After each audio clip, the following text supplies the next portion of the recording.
Look, what thinking outside of the box is understanding where we can go as a nation. You want to talk about jobs?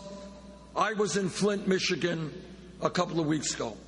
What I saw in Flint, Michigan was literally incomprehensible to me.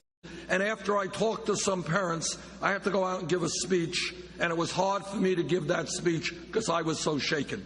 In America in 2016, in Flint, Michigan, children are being poisoned by a broken water system in which people are ingesting lead in their water. In America in 2016. Children are being poisoned, but it's not just Flint. Recent report, Newark, here, all right. Now, I want to ask you this. This is thinking outside of the box. How in God's name, in the richest country in the history of the world, that's what we are today. Why are water systems, why is our infrastructure crumbling while the rich get much richer? That is not what America's supposed to be about.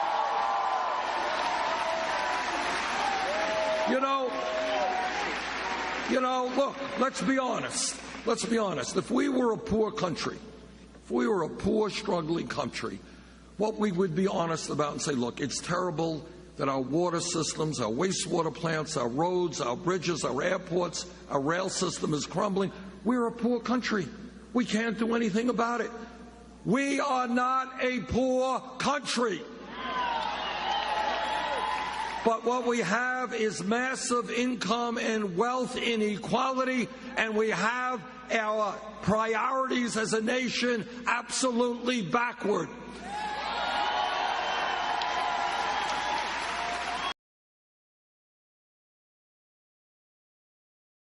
In my view, we should be doing. We should be investing $1 trillion over 5 years to rebuild our crumbling infrastructure. Water systems, roads, bridges. In my state of Vermont, we got roads that are in desperate need of repair. We got bridges that are in need of repair all over America. This is America. Why the hell can't we rebuild our roads and bridges and our water systems?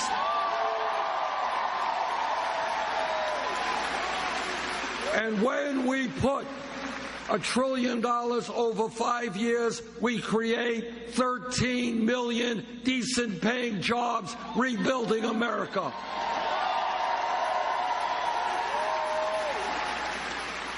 Now, people say, well, Bernie, yeah, we need to rebuild our infrastructure.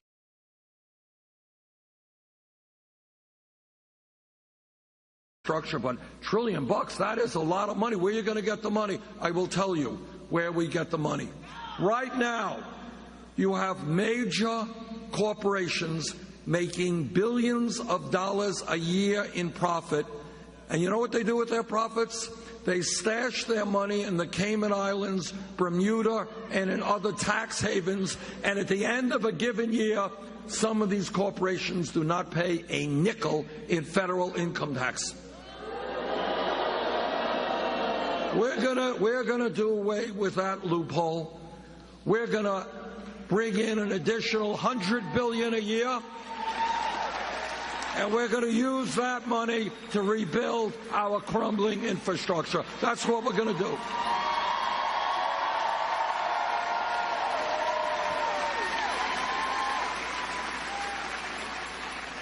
Let me also tell you what we are going to do. And again, it is important to think outside of the box. Don't allow the media to decide what you're allowed to think. Right now, we have a public school system in this country which says that we should have free public schools. I went to a public school. My family didn't have any money. That's where we went. It was pretty good schools. Today you have public schools that provide free education from the 1st grade to the 12th grade, right? That's good. But you know what? The world has changed. The economy has changed. People need more education. Now, 50 years ago, if you had a high school degree, you were doing pretty good. You had a high school degree in Burlington, Vermont, Youngstown, Ohio, the odds are you can go out and get a pretty damn good job and make it into the middle class. That is not the case today. Today, in many ways, a college degree is the equivalent of what a high school degree was 50 years ago. So I believe that when we talk about public education today, what we've got to be talking about is making public colleges and universities tuition free.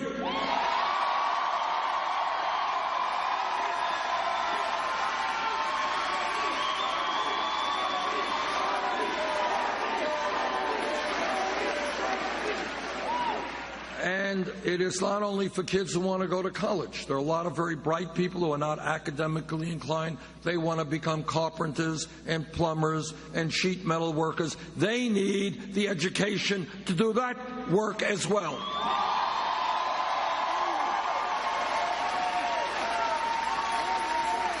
And then we have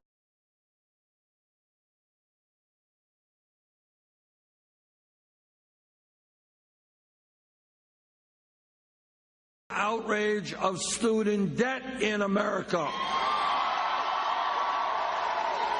You know, we say to the people of this country, education is important, get as much education as you can, and then they find themselves $30,000, $50,000 in debt, paying off that debt for decades. That's crazy stuff.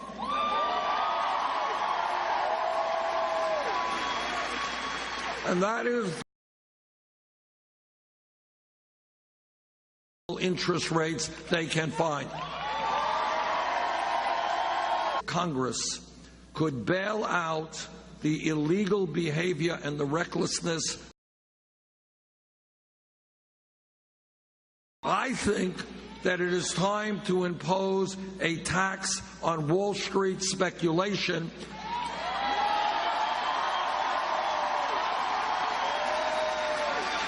I think it is time for Wall Street to start helping the middle class of this country.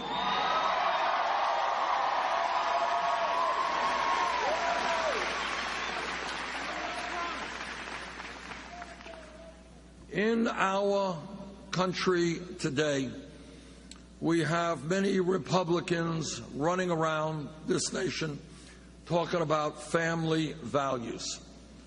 I want everybody here to know what Republican family values are about. What Republicans mean when they talk about family values is that no woman in this room, no woman in this state, no woman in this country should have the right to control her own body. I disagree.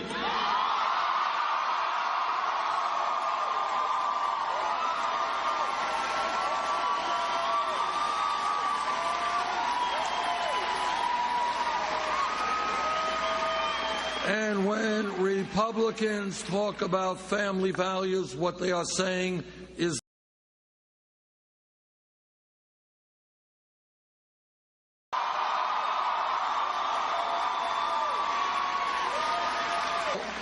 now, my wife Jane and I have been married 27 years. We have 4 kids. And we believe in family very strongly. But we have 4 kids.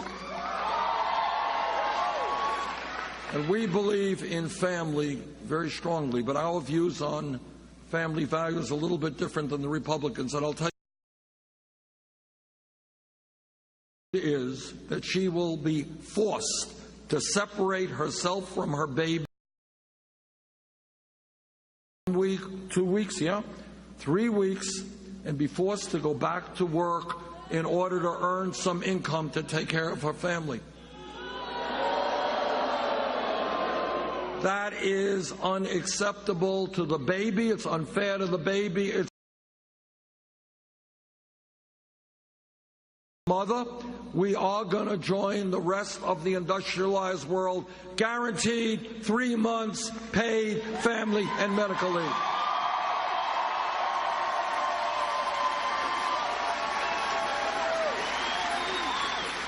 I am a member of the Senate Environmental Committee.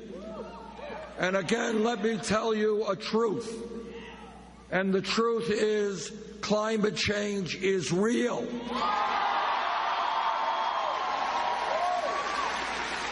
And no matter how many times my Republican opponents want to deny it, the science is absolutely clear. Climate change is caused by human activity. It is already causing devastating problems. We have the moral responsibility to leave this planet in a way that is healthy and habitable to future generations. That's a moral responsibility. And that is why I, if elected, will work with China, Russia, India, countries all over this world to take on the fossil fuel industry, transform our energy system away from fossil fuel.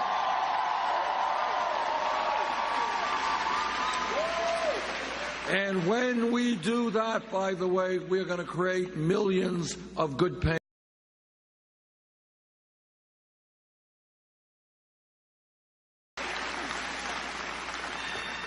Now, during this campaign, I get criticized a lot. One of the areas I get criticized on is my views on health care. So let me be as clear as I possibly can so my critics get it exactly right. I plead. How can every other major country provide health care to all of their people, but somehow we can't? I don't believe that. I believe in a Medicare for all health care system.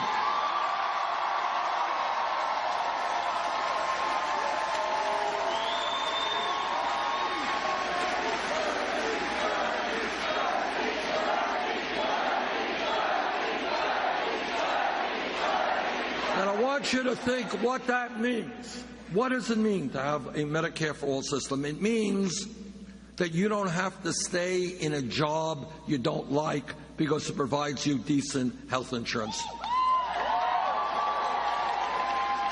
It means if you want to start a small business, you can do that and not worry about health insurance.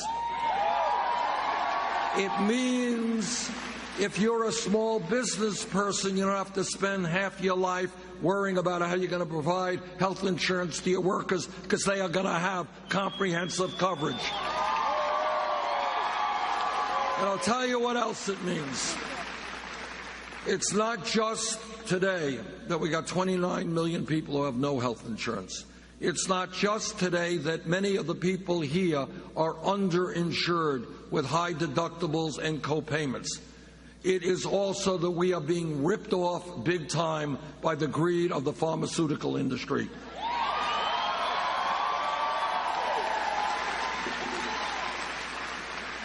I hope everybody here knows that the drug companies can double the price of your medicine tomorrow, that they are charging us by far the highest prices in the world for prescription drugs.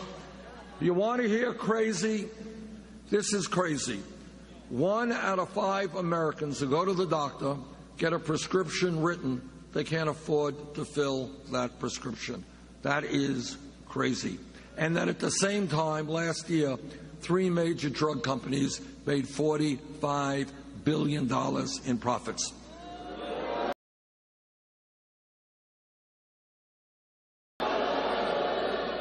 Well, the days in which the pharmaceutical industry can get away with murder, and by the way, I use that word advisedly, because there are people in this country who die because they can't get the medicine that they need. I'm elected president, those days are going to end for the drug companies.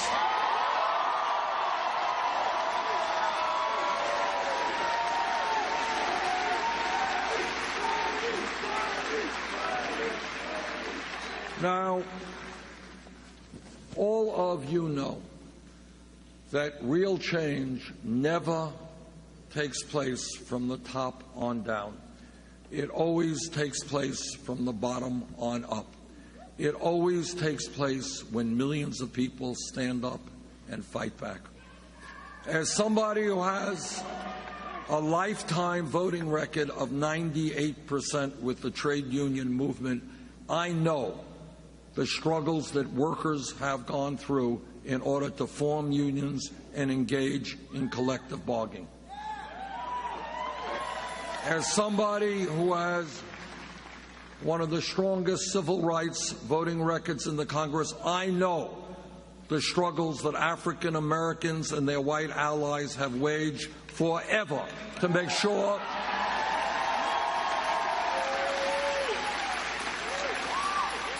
to end racism and bigotry and discrimination in this country.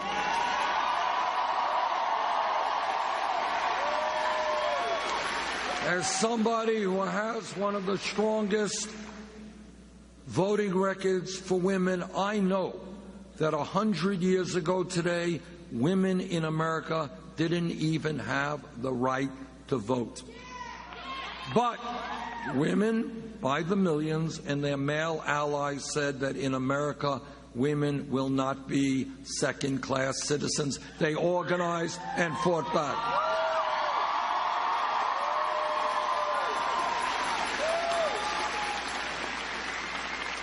Change always takes place from the bottom on up when millions of people look around them and they say racism and sexism and anti-worker policies are not acceptable.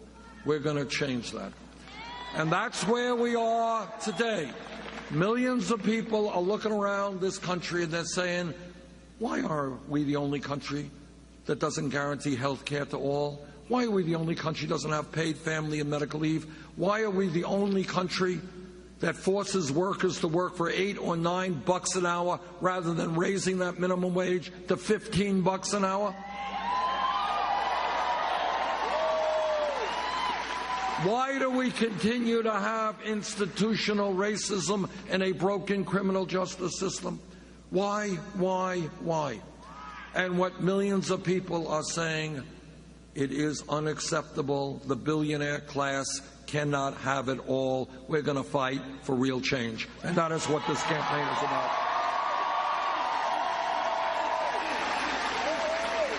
Now, one of the arguments made against this campaign is people say, well, you know, Bernie Sanders, nice idea, nice guy, nice ideas, but he can't win the general election. That's wrong.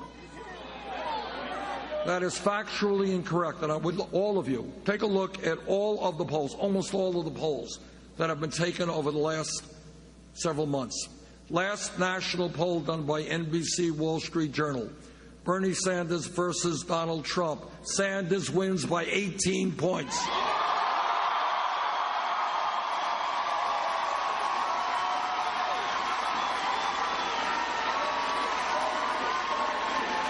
In virtually every single poll, we beat Trump by a larger margin than does Secretary Clinton. So if you want a candidate who will defeat Trump or some other Republican, you are looking at him right here.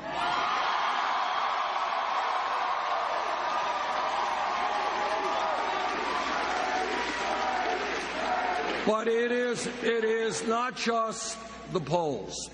In my view, the American people will never elect a president who insults Mexicans, who insults Muslims, who insults women, who insults African Americans. And I want to say a word on this because some people have forgotten. Donald Trump, several years ago, was one of the leaders in the so-called birther movement. You all know what that's about? Don't underestimate what that birther movement was about. That movement was a very deliberate effort to undermine the legitimacy of President Barack Obama. That's what it was. It wasn't saying we disagree with Obama. That's fine. People can disagree. It was lying and saying that he should not be president because presumably he was not born in the United States. A lie. Now, I find it very amusing that my father was born in Poland. I'm the son of an immigrant. Barack Obama's father was born in Kenya. He is the son of an immigrant. But I find it rather strange. Nobody has ever asked me for my birth certificate.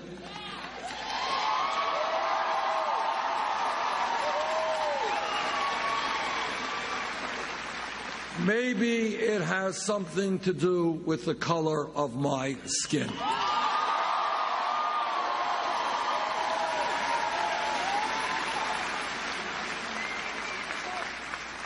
Now, we together will defeat Donald Trump because the American people fully understand that bringing our people together, black and white, Latino, Asian American, Native American, gay and straight, men and women, bringing our people together will always trump separating us and dividing us up.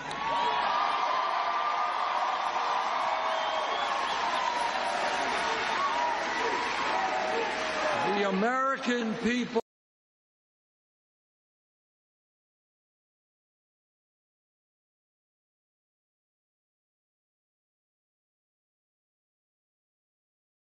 understand that community, understanding that we have got to reach out and help each other.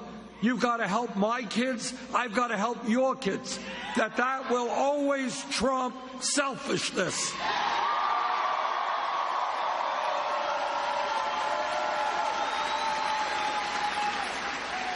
And most importantly, the American people understand what every religion in this world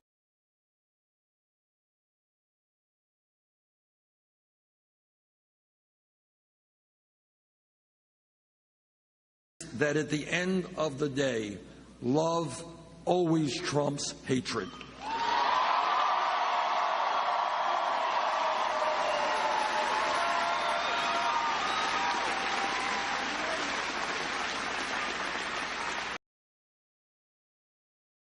Thank you all very much.